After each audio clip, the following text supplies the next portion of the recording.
Olá, pessoal. Boa tarde. Muito bem-vindos. Sejam todos muito bem-vindos novamente. Obrigada quem permaneceu aqui.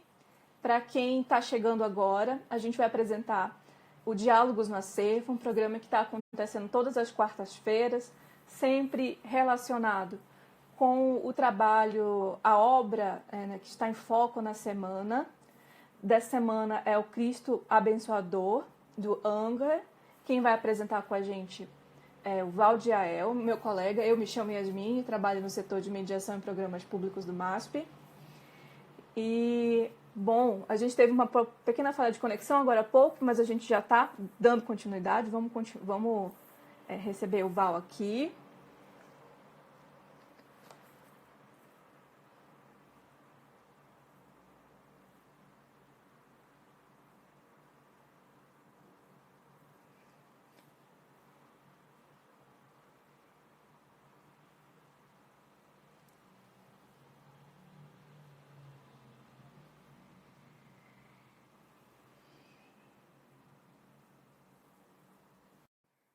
Conectando com ele.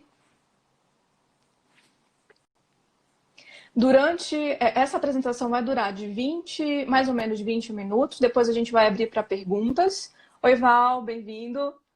Boa tarde, Yasmin. Acho que agora foi, hein? Acho que agora foi.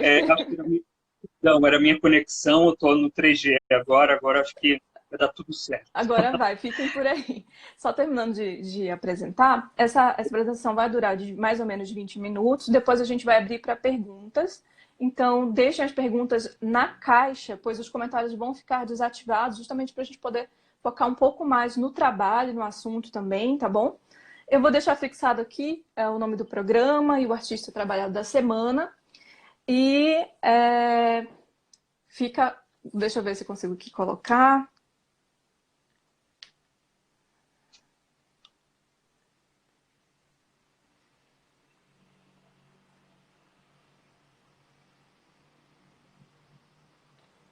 Acho que a Yasmin já adiantou.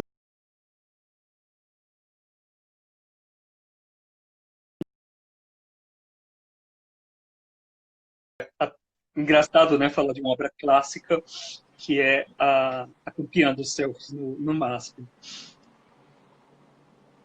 Uhum. Yasmin,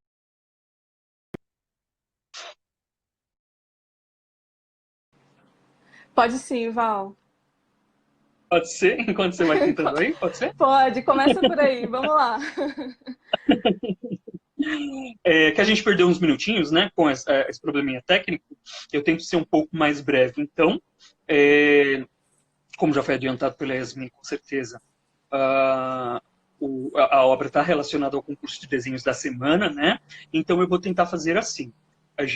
Eu faço uma contextualização, um pouco da biografia e do contexto mesmo, da conjuntura mesmo onde o artista viveu e trabalhou, né?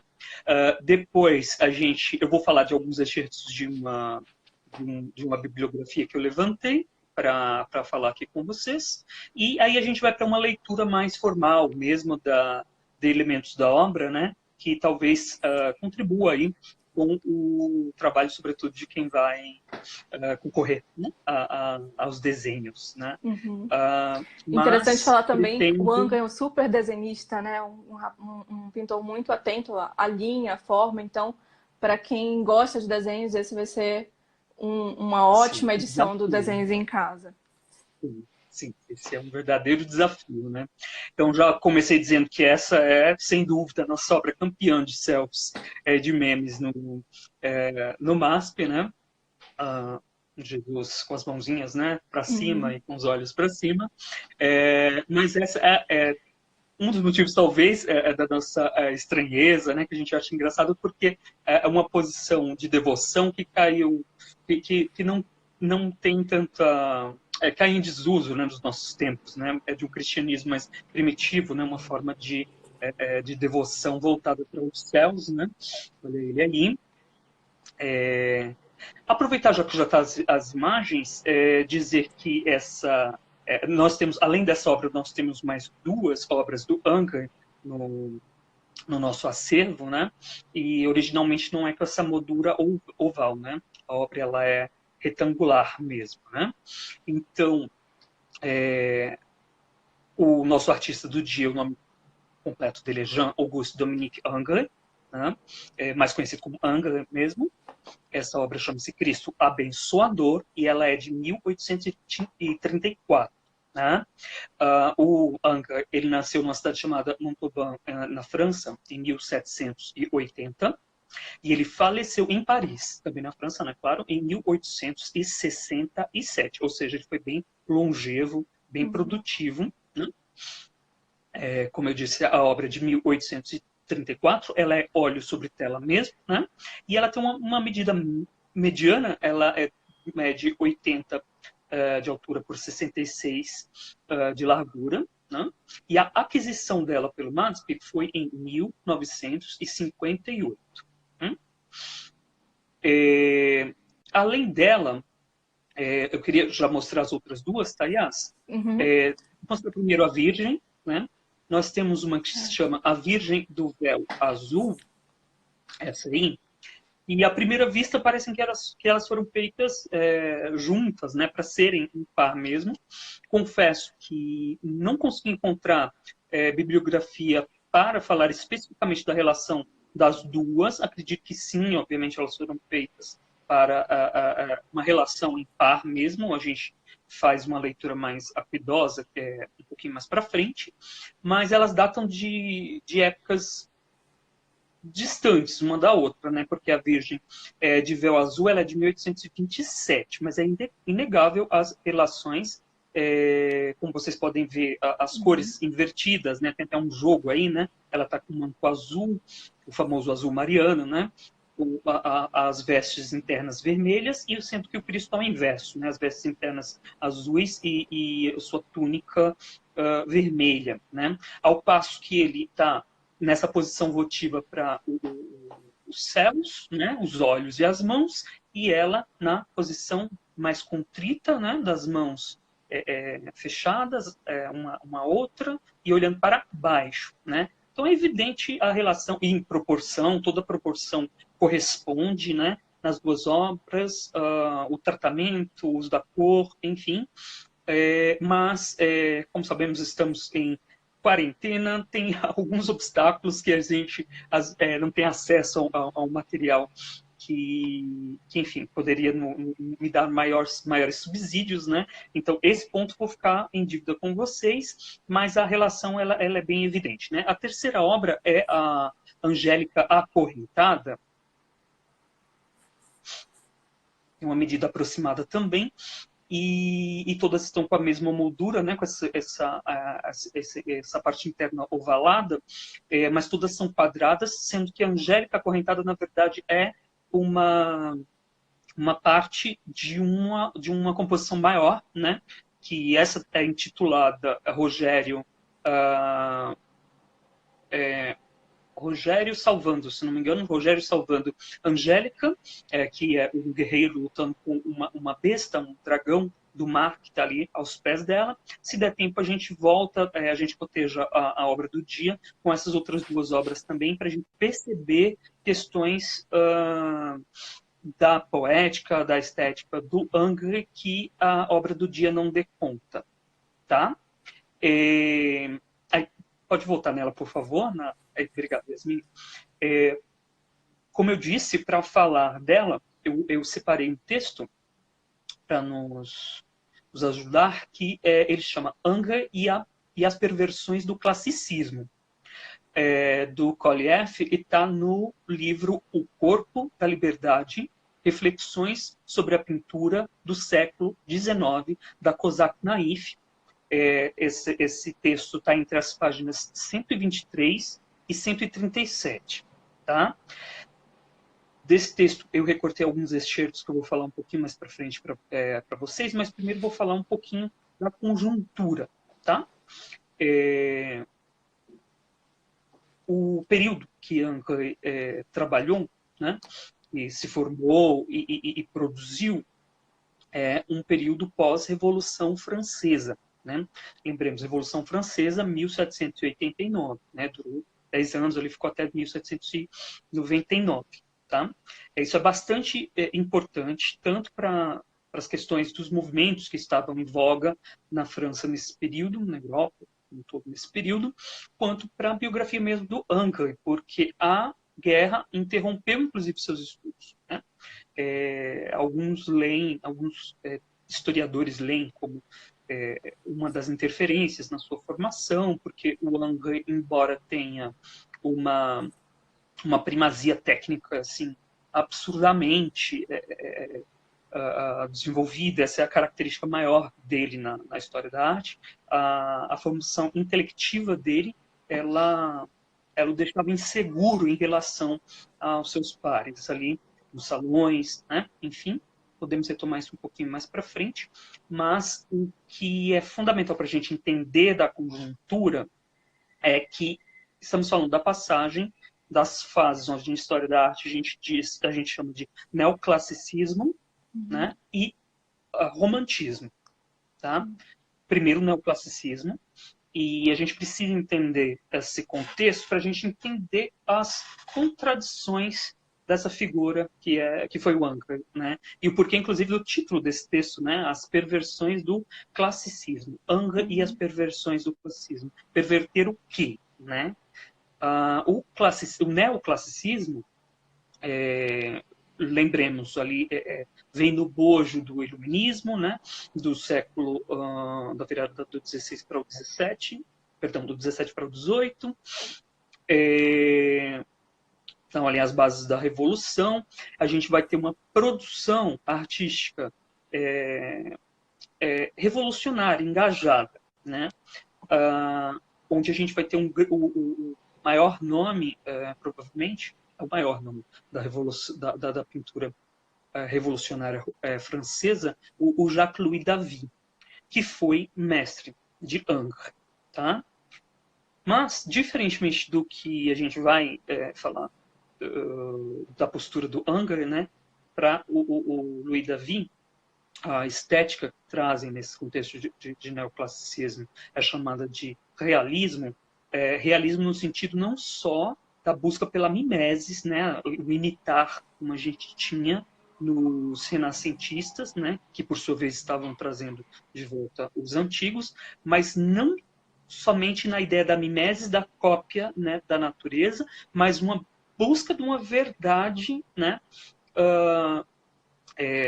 do indivíduo, né, num recorte político, numa questão política, por exemplo, né,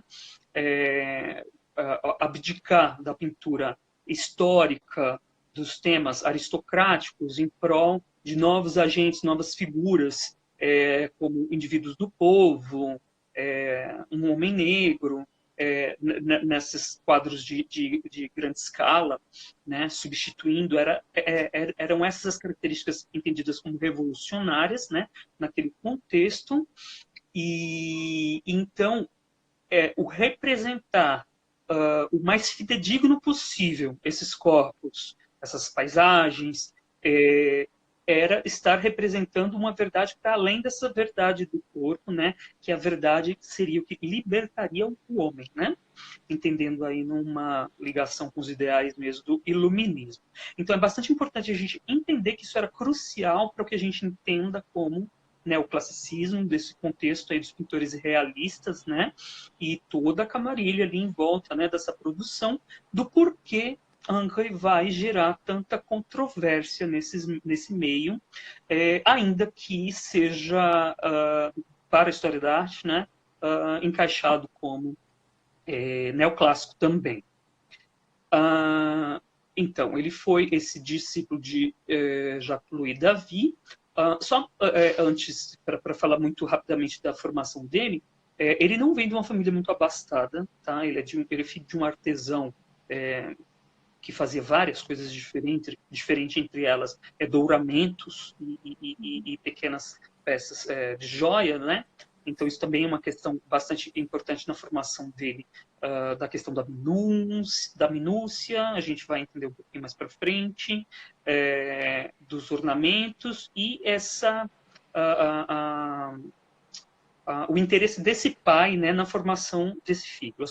A mãe dele, por sua vez, não tinha nenhuma formação, era uma família bem modesta mesmo, mas eles conseguem fazer com que Anger estude. Os seus estudos iniciais, como eu disse, foram interrompidos pela Revolução, né, pela guerra, mas posteriormente, acompanhando o pai numa viagem a Toulouse, também na França, ele entra num liceu e ali ele tem uma formação primeira com alguns mestres, onde ele vai ganhar um prêmio, e esse prêmio é o passaporte dele para Paris, onde ele vai ser aceito na academia de Jacques-Louis David. É assim que ele consegue se inserir no meio, e por muitas dessas características, talvez, né, são algumas leituras que a gente consegue ver nesses críticos, nesses historiadores, dessa insegurança que ele já talvez tivesse da sua origem modesta, como eu disse, para se afirmar nesse meio, uma formação interrompida, ou características dele mesmo de uma certa obsessão, falemos assim, pela minúcia, pelo perfeccionismo, né? Isso pauta muito a personalidade dele e a produção dele como um todo. Um último comentário dessa conjuntura para a gente ir para os excertos é que ele é tido fica essa pecha dele na história de que ele é um conservador convicto, né? Ele foi bastião da ortodoxia neoclássica após a morte de Davi, né? Então, o que vinha para ser revolucionário, né, nos ideais neoclássicos, né, eles acabam virando o conservadorismo, né, nas mãos, na herança aí de Anger, no momento posterior, né? Inclusive, o próprio mestre, né, Davi se volta contra os posicionamentos dele mais para frente, né? Em alguns salões, mas numa idade já mais avançada do Anger. Eu vou só ler 3 excertos pequenos do livro para a gente ter uma noção um pouco melhor, né, tanto da conjuntura quanto da personalidade dessa figura, a partir de palavras, né? Primeiro dele, do próprio Anger, né, que o Colley coloca aqui no livro, que não, perdão, é um comentário do próprio Colley.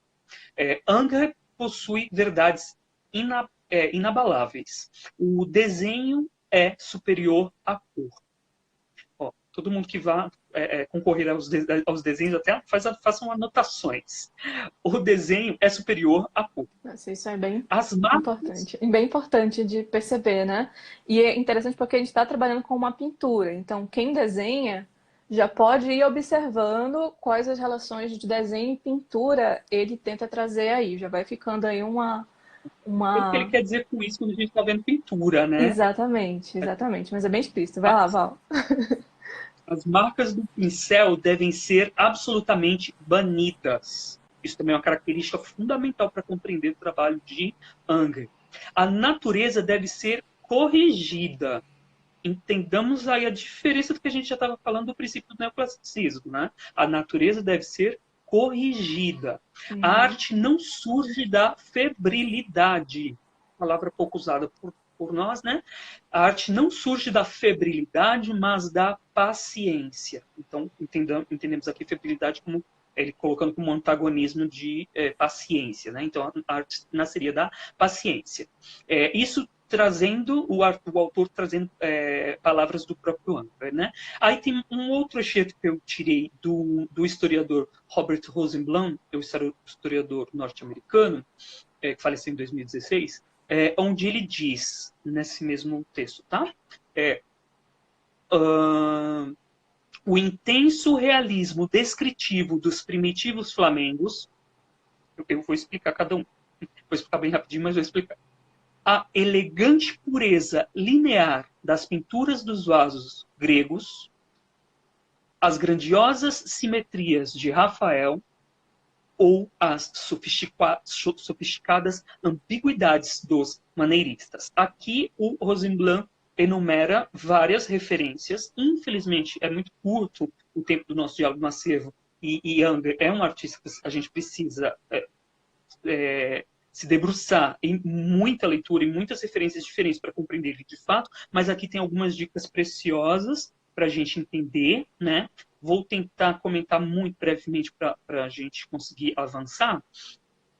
Por exemplo, a primeira aqui, né, que ele fala do realismo descritivo dos primitivos flamengos, tá? Flamengos, a região onde hoje a gente tem ali os Países Baixos, né, Holanda, Bélgica, naquele período conhecido como os flamengos, realismo descritivo dos primitivos ali, dos primeiros ali, a produção primeira dos flamengos. O que a gente tem de diferente da Europa setentrional na produção da pintura flamenga uma das características, aliás, maior de todas são as minúcias. O que ele está falando aqui de realismo descritivo. Como eu disse, o Unger já tem da sua primeira formação com o seu próprio pai, né, acompanhando o trabalho do seu pai, com ourivesaria, com douramentos, né, a questão da minúcias e das minúcias e dos detalhes, né, e isso talvez numa relação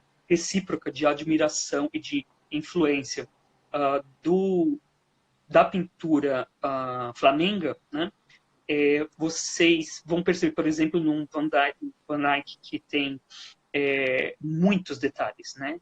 Seja em brocados das roupas, seja em detalhes da decoração, eles são um povo de uma pintura muito do detalhe. Isso é uma característica muito importante dos flamengos, que a gente percebe a influência no trabalho do Unger. Outra questão também é o respeito à perspectiva e à anatomia, que não era o mesmo ethos da produção italiana, ali, que era o foco do período, né? Mas sim a gente tinha ali uma perspectiva mais intuitiva, que a gente vai entender melhor no Unger um pouco mais para frente, falando das distorções no trabalho do Unger, tá? Então era uma outra característica aí, talvez de uma relação com essa interesse na pintura flamenga, né?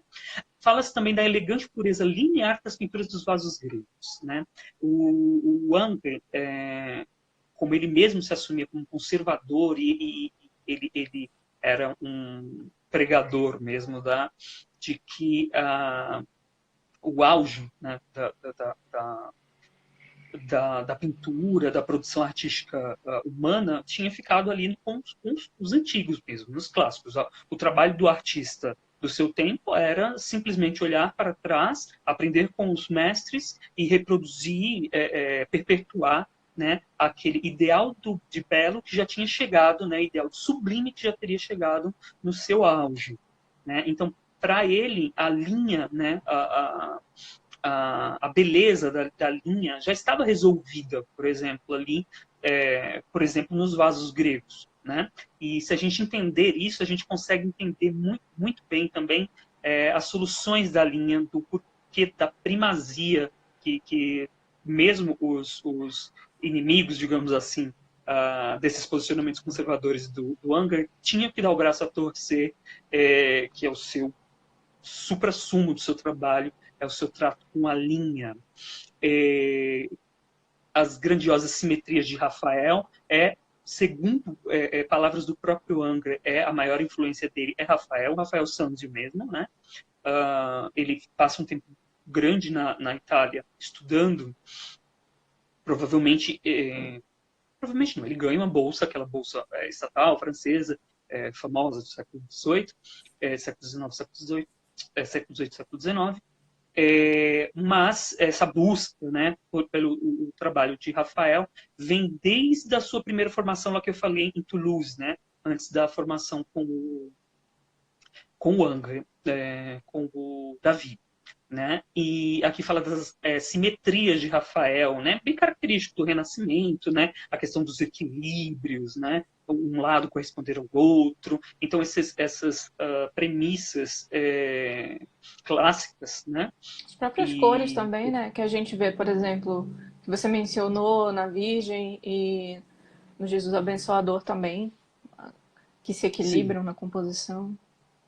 Sim, sim. Tem muito de Rafael, embora, assim, nesse próprio texto que eu levanto aqui, o autor ele traz um exemplo de uma outra obra que não pertence ao Márcio, para fazer essa leitura de que as distâncias que tem entre a afirmação de Anger de se entender como um discípulo, né, de Rafael, mas as contradições que tem na produção de ambos, né, não daria para a gente falar disso aqui, mas eu recomendo que vocês leiam esse texto, porque é bem legal para entender esse ponto, mas sim, é uma influência primeiro aí para ele, e o último aqui que diz é das ambiguidades maneiristas. Lembrando que o maneirismo é aquela continuidade, ainda que paralela por um período ali do Renascimento, é quando os artistas, muito superficialmente, tá, gente? Quando os artistas passam a lançar mão de liberdades, né, da sua maneira, né, de lançar a sua maneira, a sua mão, né, estilizar as obras para além dos cânones que estão postos, né, nos ideais renascentistas, né, e aí você vai ter produções como Michelangelo, por exemplo, e suas distorções propositais de anatomia, de perspectiva, né? Isso é bastante importante para a gente entender também o trabalho do Anger, tá? O terceiro e último excerto que eu recorto para a gente entender um pouquinho mais o rapaz é do Gaëtan Picon, que é um crítico de arte francês, que foi atuante na segunda metade do século XX, que ele diz, também nesse mesmo texto, tá? Seus quadros iniciais quase não se distinguem dos últimos, nem pela qualidade, nem pelas características. Anger surge desde o princípio como um artista que já possui todos os seus meios e não conhecerá fases ou evoluções.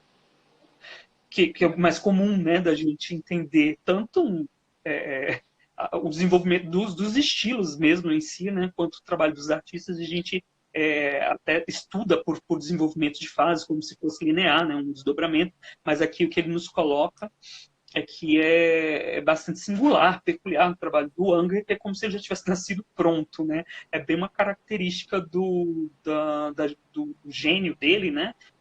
Gênio no sentido de personalidade mesmo, né? Dessa busca pela primazia, pela autoafirmação, esse se apegar com valores e com ideais que ele já tem muito claro, e desde o começo da sua carreira até o final da sua carreira com idade super longeva ali, ele, claro, com mudanças, obviamente, né? Mas, na essência, ele não é nem de aderir a revoluções, nem de revolucionar seu próprio trabalho.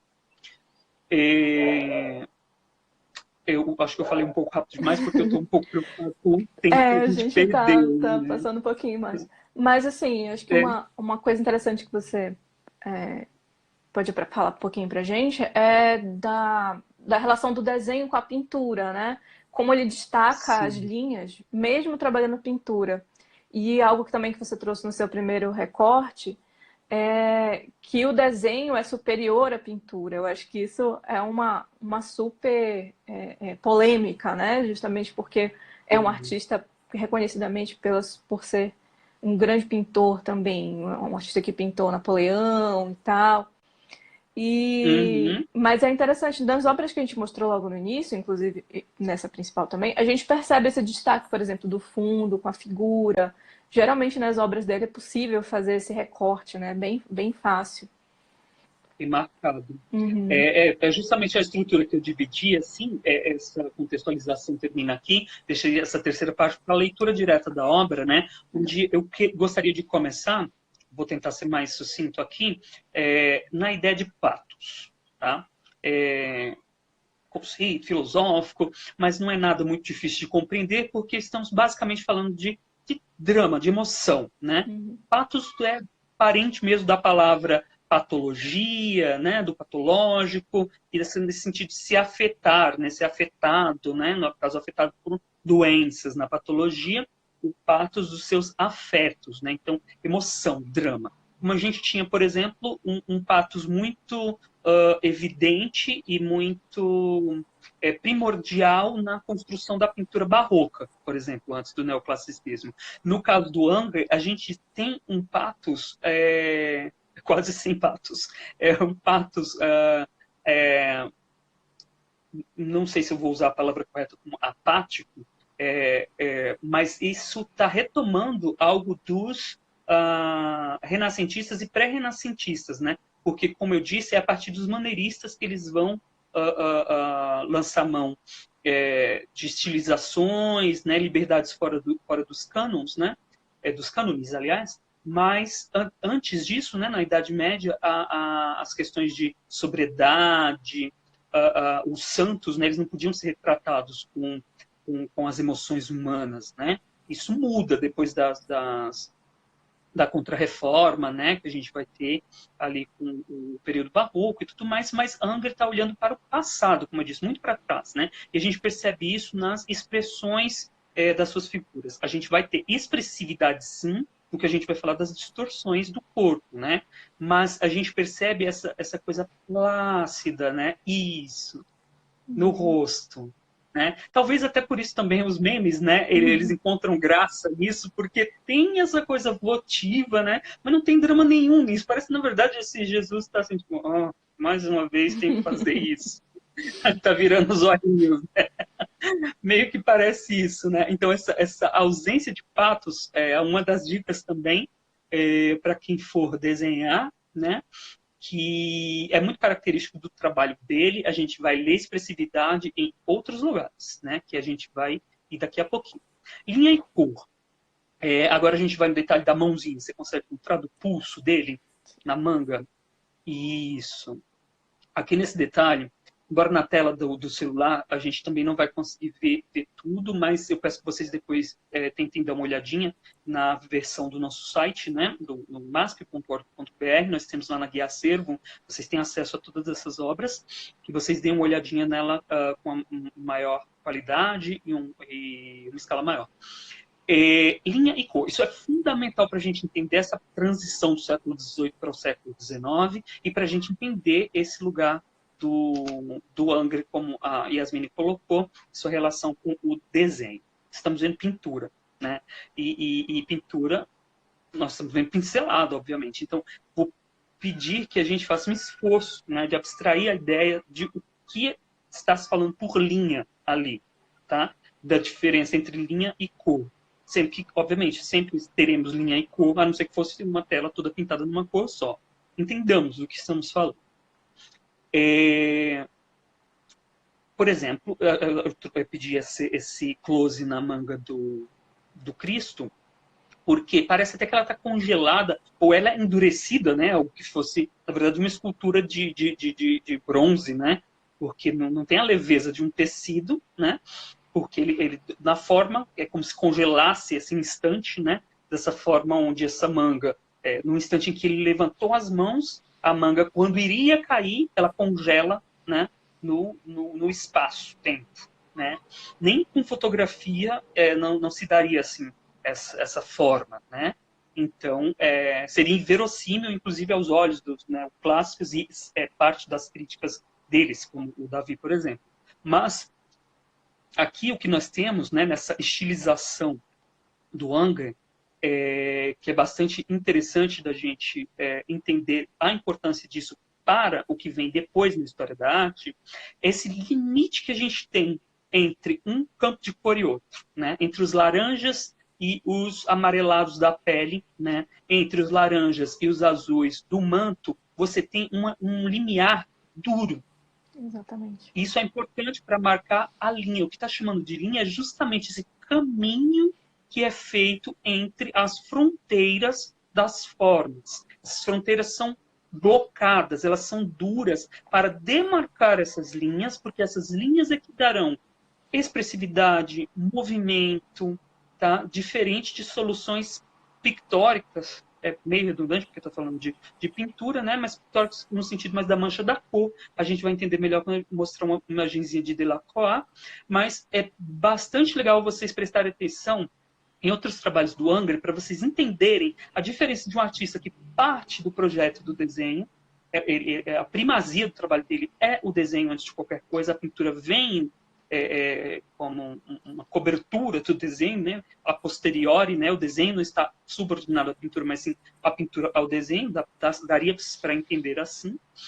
E como eu tinha falado das minúcias, a gente não consegue ver muito bem, mas talvez vocês consigam ver os douramentos nessas linhas finíssimas douradas do manto do Jesus, né? São detalhes assim preciosos, finíssimos, que ele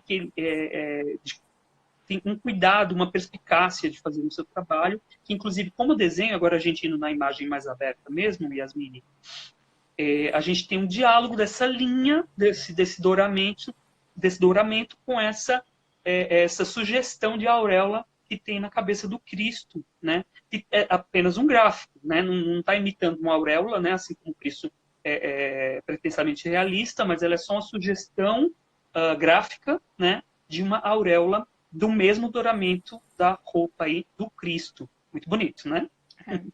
Esse para falar da questão da linha. Aí vamos só dar uma olhadinha rápida no trabalho que é do MASP também, do Delacroix, que é parte das 4 estações, né, de Hartmann.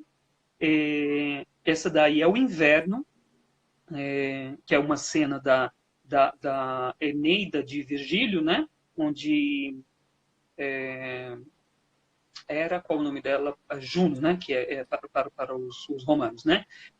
Juno está se vingando de Enéas, ali pedindo para Elos, que é o deus dos ventos, ali destruir as frotas de Enéas. Mas percebamos, assim, façamos um esforço, na verdade, né? Mais uma vez eu peço que vocês tentem dar uma olhadinha lá no nosso site também, para vocês conseguirem aproximar mais a imagem, porque quando você aproxima, quanto mais você aproxima, você vai ter uma...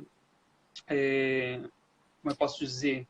A imagem vai se tornando borrões. E essa né? é de uma proporção bem grande, né? Então, quando você tem a oportunidade de ver ela pessoalmente, essa sensação de borramento que o Val comentou é ainda mais evidente, né? Do que aqui nesse tamanho. Muito mais evidente. Incrivelmente, quando você se afasta, você tem uma nitidez que você diz como ele conseguiu fazer isso, né? Incrível. E quanto mais você se aproxima, mais você vai perdendo ali referencial das feições do rosto, por exemplo, né? Vão virando manchas de cor, né? Isso daí que seria essa dicotomia linha e cor, a compreensão para esse período é isso. Tá? Essa daí seria o Delacroix da cor, né? A mancha, que é o que vai se estabelecer, digamos assim, a partir do romantismo, né, para o modernismo, seria esse caminho, mas esse caminho traçado por Delacroix. O Ingres vai ser retomado um pouco mais para frente, mas ele cai no século XVIII. Além disso, as distorções, a gente poderia ver a obra da Angélica, isso. Vai ter que ser um comentário super rápido, porque não vai dar tempo, é só para a gente entender que a obra que a gente trouxe, Cristo Abençoador, não fica muito evidente essa característica do trabalho dele, porque ali até que a anatomia está relativamente correspondente, mas essa obra que também pertence ao MASP, a Angélica Acorrentada, a gente percebe por esse pescoço, sobretudo, esses olhos também com mas sobretudo por esse pescoço, essas distorções de Unger, né? Os neoplasias anteriores a ele. E é isso que vai ser retomado por alguns modernistas mais para frente, como Picasso e como Gauguin, né? Porque o Unger, por tudo que nós enumeramos aqui, ele não entra no ostracismo, mas ele fica de escanteio ali pela história da arte por um tempo, por esse posicionamento de conservador, esses ideais conservadores, porque como a gente entende que a virada do romantismo para a modernidade, inovar é que é a palavra de ordem, né? Uhum. Então, uma personalidade como Unger fica na geladeira. São os modernistas já do começo do século XX que vão voltar, né? Se voltar na produção dele e perceber a importância disso. Por que a importância disso?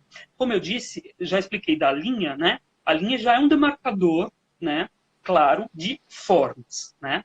Se você for abstrair essa figuração, para além de ser uma mulher desnuda, né? Você for entender formas, nós temos ali, ao invés de um seio, um círculo, no pico do seio, outro círculo, no braço ali, um cilindro, né? Toda Pescoço, né? essa, o pescoço, essa forma, né? Que é meio como um círculo ali em 3D, né? Você tem o estudo de formas para além, né, do que seriam regras canônicas de anatomia, que essa dica, né, dessa estilização em prol da elegância da linha, né?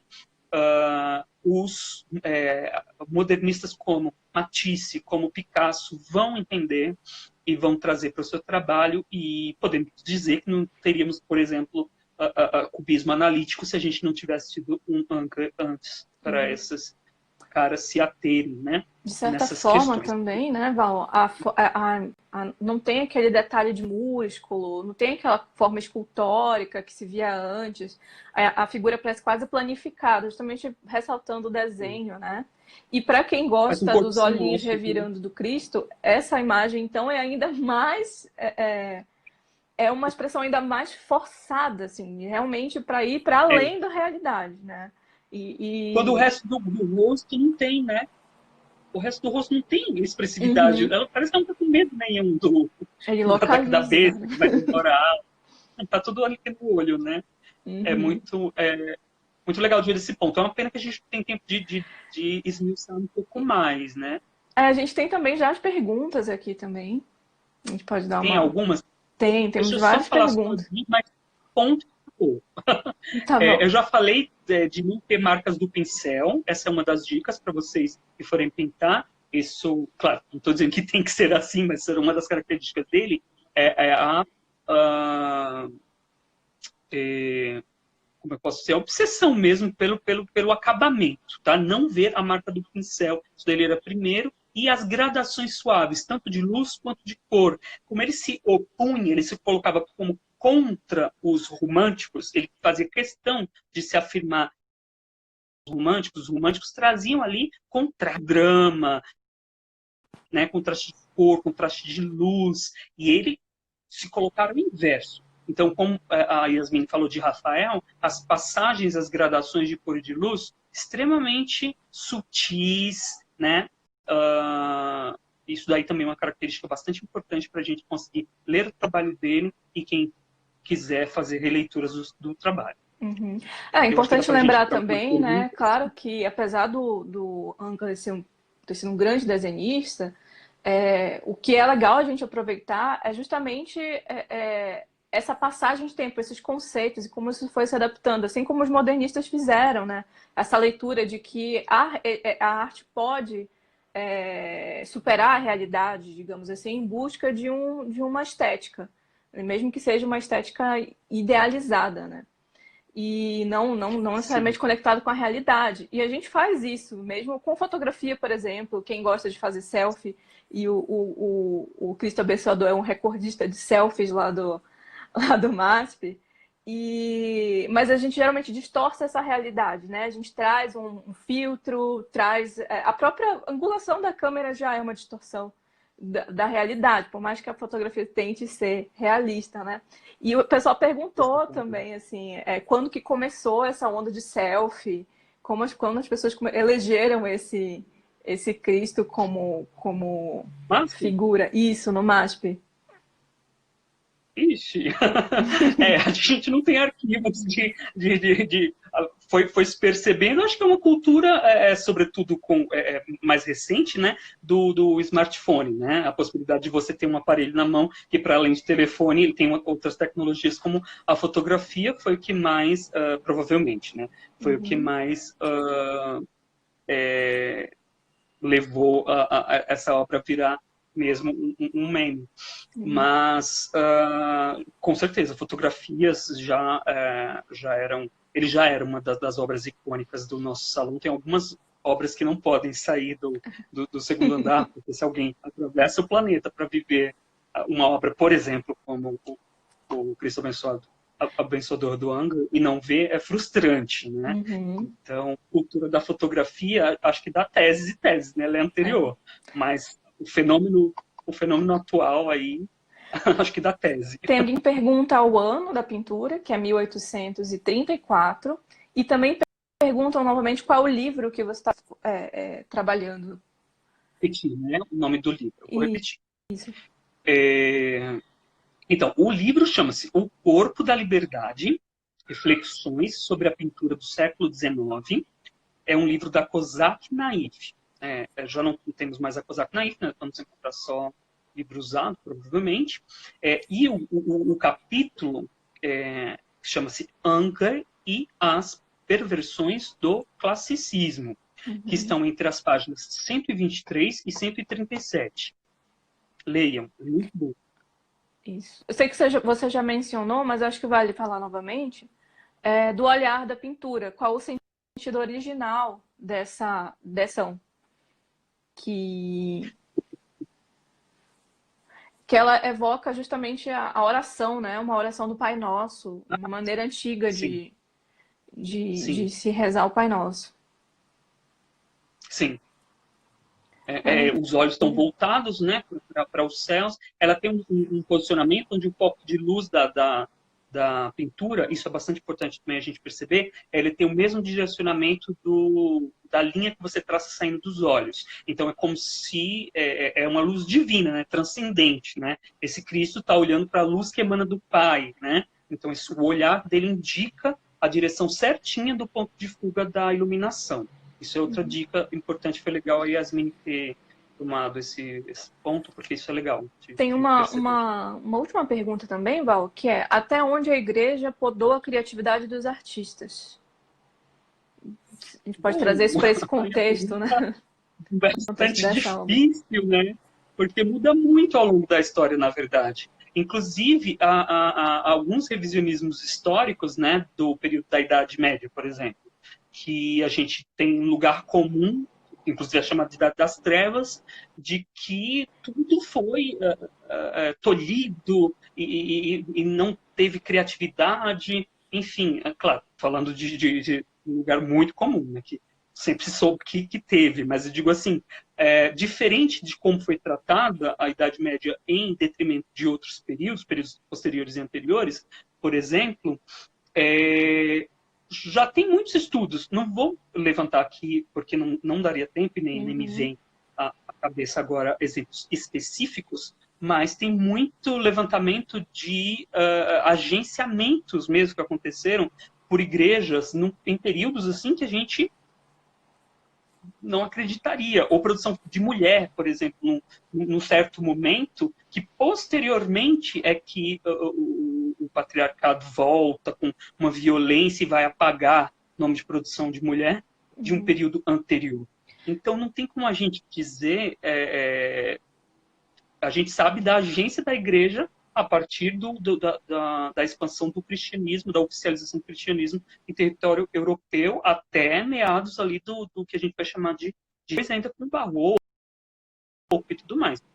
Mas não muda muito de período para período. Só dá para dizer se for algo muito específico, eu acho. Bom, acho que é isso.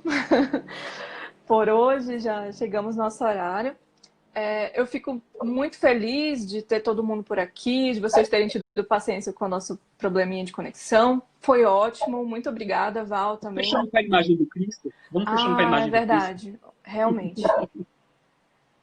Para ficar na nossa memória. Exatamente, exatamente.